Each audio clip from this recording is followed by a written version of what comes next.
This budget is a major victory for the people we were all elected to serve. The taxpayer is the loser because somebody's got to pay for the bill, right? This week in Pennsylvania, the state budget is done, but praise and complaints about it are not. We're doing a deep dive into the spending plan. President Biden tries to reassure nervous Democrats he has what it takes and makes several stops in Pennsylvania. And visitors coming into the Commonwealth will be greeted by new welcome signs on the roads and see new PA license plates that celebrate our historic past.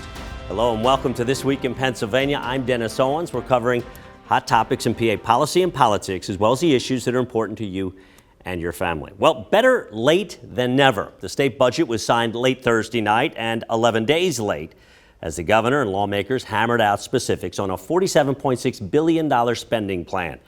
Though it was about $700 million less than Governor Shapiro asked for, he got most of what he wanted. I like that we've all come together. We've played nice in the sandbox. No public fights, lots of public money going to lots of places. $1.3 billion more for K through 12 public schools, pushing the state spend to $11 billion, much of it to close an unconstitutional gap between the haves and have-nots. Consider this, 65% of all of this new money to our schools will be driven out under a new formula that drives those dollars into the districts that need it most. $75 million more for educational tax credits, but no vouchers for needy students in failing districts. I want to go back at some point and fight again for this program that the governor said he supports, but had no interest in pursuing at all this time around. Higher education reforms will put yet-to-be-developed metrics on future funding. Republicans push that. And $500 million more in economic development also has measurables to ensure it's money well spent. That we can definitely come back to our taxpayers and say, well, we gave them $100,000 and he brought in $1 million in local taxes. And I think we're heading more down that road. State police, farmers, veterans, those with intellectual disabilities all getting more money. But the request for mass transit was $200 million.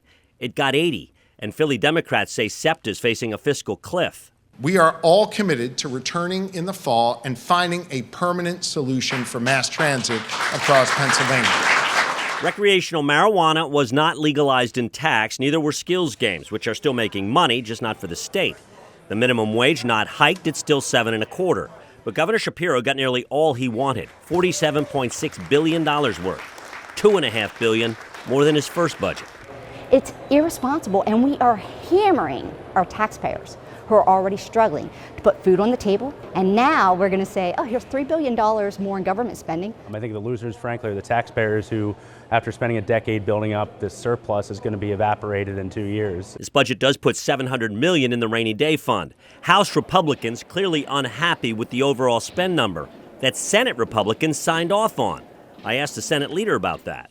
I think they have to recognize that elections have consequences. But he added that much of the 11-day delay was caused by dissension in the other party on the other side of the building. I still believe that there is a real challenge between the governor and the House Democrat majority reconciling differences, being on the same page. The pace of the negotiations, the pace of the conversation was tedious. Budgets, called sausage making, is almost always tedious, and nobody gets to enjoy every bite. This was a good budget. It's not a perfect budget. It's not perfect for us. It's not perfect for the Democrats. No one in the room got everything that they wanted. And there were some things we didn't get done this time that we're all going to come back and fight for next time. Okay, so do you want to do a deep dive into the budget? And I know you do. We have it on our website, thisweekinpennsylvania.com, including a school district by school district comparison to see how much money your school is projected to get. And I am joined by two men who have been doing deep dives into the budget for months now. The two Appropriations Chairmen of the respective chambers, House Democrat Jordan Harris. You are literally on your way back to Philadelphia, but you pulled over to talk to us. Thank you for that. Senate Republican Scott Martin, thank you both for joining us. Jordan, I want to begin with you. Senator Pittman just said your caucus and Governor Shapiro need to be on the same page. And because you weren't, he says, it caused the delay and tediousness, I think was the word he said. Your reaction to that?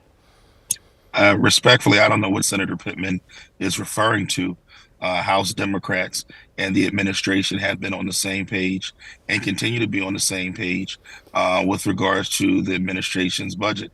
quite honestly, we passed the administration's budget over to the Senate some time ago. We went into negotiations with the administration and with Senate Republicans, and we were on the same page during those negotiations. So, we're pleased at the outcome of this budget, and we are glad to continue to stand shoulder to shoulder with our governor. Okay, and Scott, I want to turn to you because he also brought up the relationship with House Republicans. They were not happy with the overall spend number. How would you characterize the relationship with the two of them? And of course, you had a quick reaction of, hey, elections matter. Well, of course they matter. And, when we look at this budget, I look at 4.7% increase in spending, which is below the taxpayer Bill of Rights amount of 5.7%. It is much bit different when you're in the majority versus the minority. They're obviously going to feel about it whatever way it's possible. There are obviously Republicans who in the House who also voted for the budget. And obviously, as Jordan and I both know, budgets every year. Next year is already going to present its own challenges. The voters are going to have its say in November and send a whole new deck of cards to the Capitol to try to address those problems. But there's plenty in this budget, though, that I could say I am happy with. Let me ask you this, because you both just heard how I kind of summed it up, and I only had 3 minutes. I probably needed 30 minutes. But let me start with you, Scott. What that I didn't mention are you most happy about that voters should know about? Well, first and foremost, with the demographic decline that Pennsylvania is facing, the things that are going to make the state more attractive and try to grow investment and keep young people here, especially in things that Pennsylvania needs for jobs with our aging population. There are some great things in here that we've planted the seeds of to try to turn that around. That I would definitely look at that as being a positive in this. Obviously, we expanded the educational improvement tax credit. They had a short window last year, so this year will be interesting with that record $630 million, how they're able to take that. But of course, there's still a lot to be worked on. And, obviously new challenges moving forward that we're going to have to tackle. Jordan, I want to jump to you quickly, too. What that I didn't mention are you proud of? Well, I mean, there's a lot. I agree. Scott and I agree. There's a lot in this budget to be proud of. Sometimes we focus on the line items that have the largest numbers, but there are things that are small in nature that actually have a significant impact. For example, $7 million for OB and NICUs for the MA population. That's going to help mothers across the Commonwealth who are delivering babies. It's going to help those hospitals have better services for them. In addition to the money we put in, it unlocks federal dollars for those places, so that moms and their families can deliver their babies with the health care that they deserve. There's young ladies across the Commonwealth who have been missing school because of their time of the month, not being able to have the feminine hygiene products necessary. $3 million in the budget to make sure that those products are there for them in their schools for free. It's little dollars in the grand scheme of things, but those things make tremendous impacts. It can be a big deal, certainly. We're going to do more talking with the two Appropriations Chairmen when we come right back. Stay with us.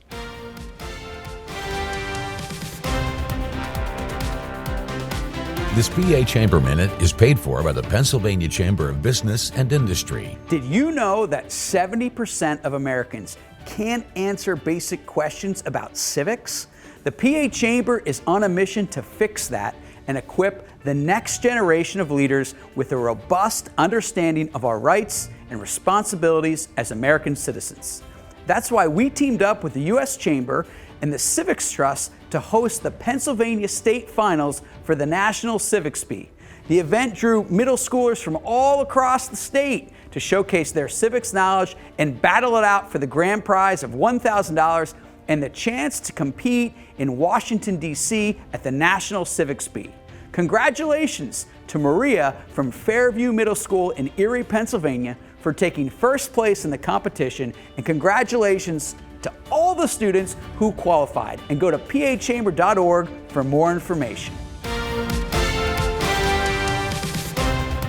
And welcome back to This Week in Pennsylvania. State budget just got done, and hours later, we've got two of the men who got it done. Appropriations Chairman of the two chambers, Jordan Harris, Scott Martin. Jordan, let me begin with you. A lot of people are concerned. This budget spends $2.5 billion more than last year's budget. They say that we're already in a structural deficit, so we're overspending what we're bringing in. Yes, we've got surplus and rainy day, but they're concerned that that's going to dry up if we keep spending way more than we're taking in. What's your response to them? Well, I think, folks, just like our personal bills increase, the state's bills increase, and there are certain things that we're just obligated to pay. In addition to that, we've actually been very conservative in our projections, and that has actually benefited us because year over year, we've brought in more money than what we've actually projected. This year was some, $800 plus $1 million. Now, I know my friend Senator Martin is going to say that half of that is from the interest from money that we've had in the rainy day fund, and I agree, but that still leaves us almost close to between 400 to 500 million above what we projected. So, we are in a good fiscal position. Our goal is to continue to make investments that we believe bring us a return. Scott, I want to ask you about that too. We did a story a couple of weeks ago that you participated in, concerned about the ballooning cost of state government. In the year 2000, the budget was just $20 billion. 2 centuries to $20 billion. 24 years later, we're at $47 billion. Is that sustainable, and are you concerned about the overall cost? Listen, 100%. I mean, we've only been talking about this for a while, but this is what your viewers need to recognize is the fact that the deck of cards that have been dealt and divided government right now. We tried our best to make sure we kept it under that TABOR, that taxpayer bill of rights number. But the bottom line is, until we start seeing more economic growth in PA that is driving more revenues, or until we potentially see various spending reforms that are going to go on, you are 1,000% correct that this structural deficit, as long as spending outpaces revenues, is going to become a major issue as we move in to the 25-26 budget and the 26-27 budget. Because at the end of the day, we can't print more money. But Senate Republicans did say they wanted to cut personal income taxes. Was that just a budget negotiations ploy, or what happened to that? No, I mean, obviously that was a no-go at the table, that and the gross receipts tax. Ultimately finding a way that, to put forth a number that would match up with the reduced revenue. And if the money was going to go out the door, you'd rather see it going to a broader range of Pennsylvanians. That was the message that we wanted to send with that. Okay, Jordan, I want to go to you because there's potential revenue to be had if we legalize and tax both skills games and recreational marijuana. Is that going to happen? Is that something you think couldn't do it this year, but next year it's definitely on the radar? Listen, we've been very supportive of legalization of marijuana. Since I've gotten to legislature, I've always been a supporter of it. I know that it was my colleagues over in the Senate that wanted to talk about the legalization of skill games. It didn't happen in time. Yeah. But let me say this, Dennis, before I run out of time. 2 things. You can't have economic development in a state that doesn't have an educated workforce. And if you don't have an educated workforce, there will be no economic development. And that's why those investments in education were extremely important, to have the educated workforce, to have the economic development that we want to see in the state.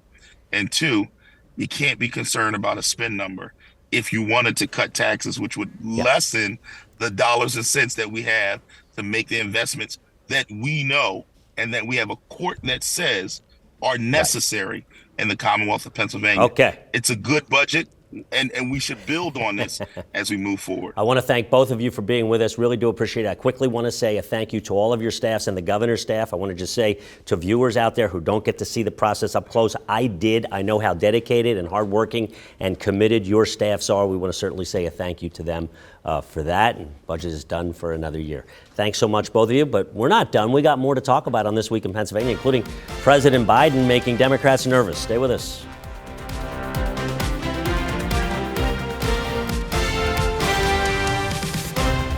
President Joe Biden facing more and more concerns on his ability to win the presidential race and serve 4 more years. He's insisting he's staying in the race and is making Pennsylvania a top priority. In fact, take a look at the map of the presidential campaign rallies and appearances.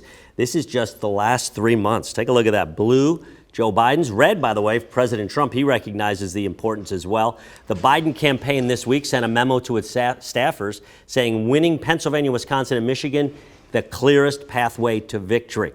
This weekend, we should note, former President Trump is in Butler County. And last weekend, Biden was in both Philadelphia and Harrisburg, making a trip to a church, campaign office, and union event, joined with Senator John Fetterman, Congresswoman Madeleine Dean, and others. Biden also stopped by a Harrisburg coffee shop for a brief meeting with the state's top Democrat, Governor Josh Shapiro, who, interestingly enough, is being welcomed as a possible successor at some point, should such a thing come to pass. We have our analysts. I think Welcome we're back. laughing for different reasons. After a couple, we had Christopher Nicholas of the Eagle Consulting Group, Danielle Gross, Clearpoint Communications. Let's start with you, Danielle. How nervous are Democrats about President Biden? Because as much as they like Joe Biden, an 86-year-old guy said to me last week at the Biden event, I love Joe Biden. The country owes him a lot, but I think it's time for him to step aside. Listen, Joe Biden has accomplished a lot of things in his lifetime. The man knows more from his lifetime in serving the public than some people will ever understand. He talked for 50 minutes last night about foreign policy. I'm not worried about Joe Biden. I support Joe Biden. People I know are more concerned about Project 2025, the Heritage Foundation and Trump former staffer created document that seeks to take away many of our rights and is seen by many as a blueprint for Trump. But just going back, though, I did talk to some Democrats who said we can't unsee or forget that debate, in which it was certainly not a great performance for him. But Chris, there's a lot of Republicans that want Joe Biden to stay right where he is because that's their best chance to win. Well, let's give President Trump credit. A couple days before that debate, which I refer to as the hot mess in Hotlanta, Trump came out and said, maybe I should lose on purpose because I don't want Biden to leave the race. So we talked about sharks for 45 minutes. Well, some people like sharks, whatever. The Democrats are still in circular firing squad mode. We'll see if the Republican convention, which starts Monday in Milwaukee, changes the focus. Trump still has to announce his vice presidential choice. That person has to give a major speech on Wednesday. So we'll see if the focus shifts a little bit away from Biden's frailties. Well, you transition me nicely to what I want to do next and put you guys on the spot. Let's have a little fun, knowing that a vice presidential pick is going to be picked in the next couple of days. So next week we're going to be able to tell whether you were right. But apparently it's a short list of 3 people. We have those folks on there of who President Trump is considering for vice president. You see Marco Rubio, or as he used to call him, Little Marco, J.D. Vance, and Doug Burgum. So let's start with Chris. You're the Republican. Who do you think will be Donald Trump's vice presidential pick? So I did a write-up today of a survey that the Lincoln Institute of Public Opinion does every 4 years of delegates. The Republican delegate poll came out today, and those are their top 3 choices. Burgum, the governor of North Dakota, won. J.D. Vance tied at number 2 with Senator Tim Scott. Okay, who are you picking? So, who do you think he's going to pick? I think he's going to pick Burgum. I think he thinks of him as a colleague. I think he comes across as Mike Pence 2.0, and he has solid executive experience. But I don't think anybody knows but Trump. Danielle, who are you picking? Because I know Donald Trump might be listening to you. Well, like a lot of girly pops this summer, Trump is looking for a man in finance, a sycophant, a suck-up, blue eyes. That's J.D. Vance, who has one very important qualification ever since Mike Pence seemingly betrayed Donald Trump by failing to betray the country on January 6th, and that is that J.D. Vance has his head so far up Trump's butt he could extend his fingers and tickle his little tonsils. This is kind of a minion. That's what J.D. Vance is. All right, this is kind of a left-handed compliment I'm getting from you, Daniel, on J.D. Vance. Honey, it's on TikTok. We got to go to break. If we want to come back for one more segment, stay with us. We'll be right back. Well, you may not have seen them, but Pennsylvania getting facelifts on several different arenas. First of all, mail-in voters, listen up. The Department of State is telling all 67 counties to completely fill out the date on the outer envelope, which has caused some of those mail-ins to be tossed out. So here's what the mail-ins look like in the past election. 2 and 0 were there. Voters were supposed to fill in the 2 and the 4. But the voter failed to do that many times. They didn't. Their votes were tossed. So counties leaving the last two blanks so they could buy in bulk and then use them in future elections. Well, not anymore. The Department of State saying, no, you got to fill in that 2 and that 4 for the general election in November, so that mistake is no longer going to be made. Now, that potential mistake will be eliminated. PA roadways will also be getting a facelift. There are new license plates and new welcome signs for visitors to PA, capturing its Pennsylvania roots. Gone is the blue and gold, replaced with red, white, and blue in honor of America's upcoming 250th birthday. I wonder if this means we have to change the whole logo on our This Week in Pennsylvania, which is still blue and gold. Let's talk quickly. Budget takeaway? I know you pay close attention. Yeah, I mean, I know you think I'm going to say education, which is great, but one of the hidden gems in there is that there is a lot of funding to reduce, for the first time in decades, the waiting list for folks with intellectual disabilities and autism to get assistance so that they can have caretakers and live in their own communities. That's a good way to spend some of the surplus. I think it hopefully will focus the minds of Republican voters to say the Democrats' 1 vote edge in the state house gave us this huge budget increase, and that's not what Republicans are about. So get out there. We're going to keep the Senate majority. We got to take that 1 seat back in the House. I know there was a call for a cap on cyber charter tuition. That didn't happen, but they created a $100 million fund that schools can apply to help offset their costs for cybers and charters. Quickly, Republican National Convention, what do you want to see? I want to see who the vice president is and how that person and Trump look on stage as the national ticket for my party. I want to see the Republicans who are mad that while Republicans are codifying personhood for fetuses, that they aren't strictly anti-abortion. Had I said 6 months ago that it would be the Democrats going to their convention more divided and concerned with angst creating about their candidate than Republicans, you would have said what? I would have said that would be a good outcome for the Republican Party. And now, of course, that old saying, right? Truth is stranger than fiction. You're not concerned about the Biden staying on the ticket at the top? No, the man knows what he's doing. There's a lot of money at stake. There's no one else with the name recognition or the war chest. Well, just today, the 25th Democrat elected in Congress came out People saying Joe should step elected down. Officials. We're out of time. Thanks for joining us. ThisWeekinPennsylvania.com. Do a deep dive on the budget. We'll see you next week.